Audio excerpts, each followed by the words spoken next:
Well, welcome back to Open Line. 2 quick breaks there, but now let's get back to the conversation, talking with Joel Ebert with the Tennessean legislative preview, also just about politics. Since the election, big victory for Republicans, big victory for Donald Trump in Tennessee. The impact on the Democratic Party, what is happening there?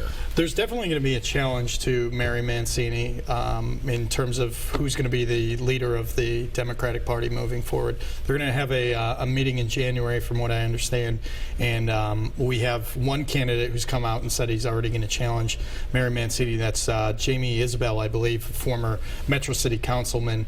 My colleague Joey Garrison wrote a story about that, and basically, I think it's going to be, you know, an argument that people are going to say, hey, look, we've lost traction under Mary Mancini's leadership. At least her challengers will say that. And Mancini will say, this was a massive wave that I couldn't fight. You know, this was we did as best as we could. And you know, to her credit, they picked up one seat that was not a Democrat seat in the House.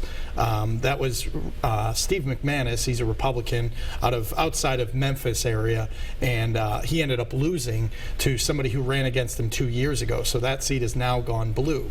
But overall, they've still, in the entire election, they're down one seat in general. It seems like the kind of conversation that has been going on for a long time within the Democratic Party. Yep.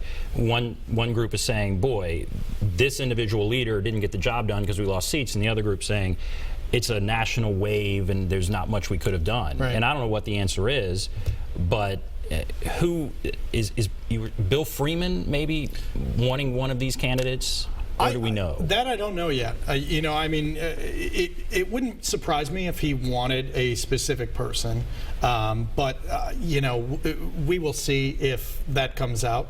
I think that what needs to be done now for the Democrats is they're going to have this kind of, let's collectively assess what went on. You know, last week I was talking to Senator Lee Harris, and he said he's doing a post-mortem where he's looking at what went wrong, what went right. And I think that everybody in the party in Tennessee is really kind of in that position right now. And so they have to make their own decisions of, did we put money in places that we just had no ability to win, and did we shortchange ourselves in other places? I don't know the answer to that. There was an attempt to have several women challenge incumbent Republicans. We know the results of that all failed. Now, again, that could be because of the larger context of Trump's candidacy, or it could be failure on the Democratic Party's side of campaigning.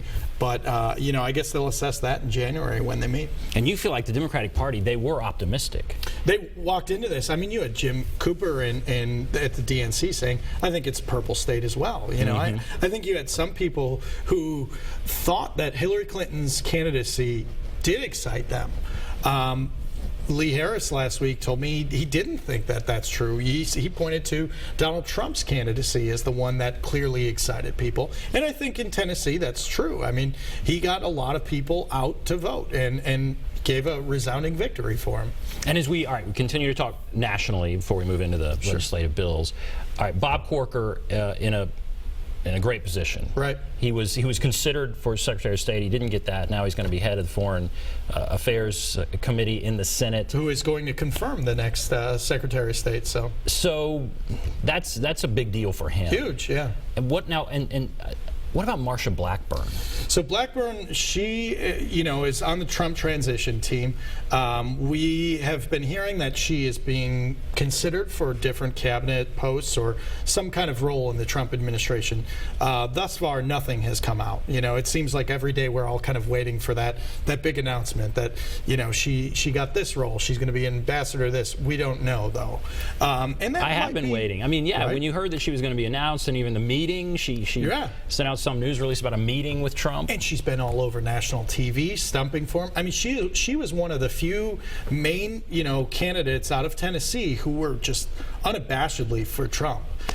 She's a big fan fan of him. And I think that could lead to her getting some kind of position. It may not happen for another month. It may not happen for a couple of months, but we'll see. Or again, like I mentioned earlier with Diane Black, she might be able to use her backing of Trump to parlay that into some powerful committee position, which will be decided in January. Which is interesting because it has an impact, as you said, on the governor's race. Right. Because here are two people, Diane Black and Marsha Blackburn, that may have run, but now maybe they're thinking, and even Bob Corker, maybe they're thinking, there's more for me now on the national side. And the interesting thing about them is all three of them have deep pockets, specifically Diane Black, but I mean, that would fundamentally shift the governor's race into kind of an arms race of money, whereas if she's out of it, millionaires and people with a couple 100,000 can still run. So, all right, we're going to take a break. We're going to come back and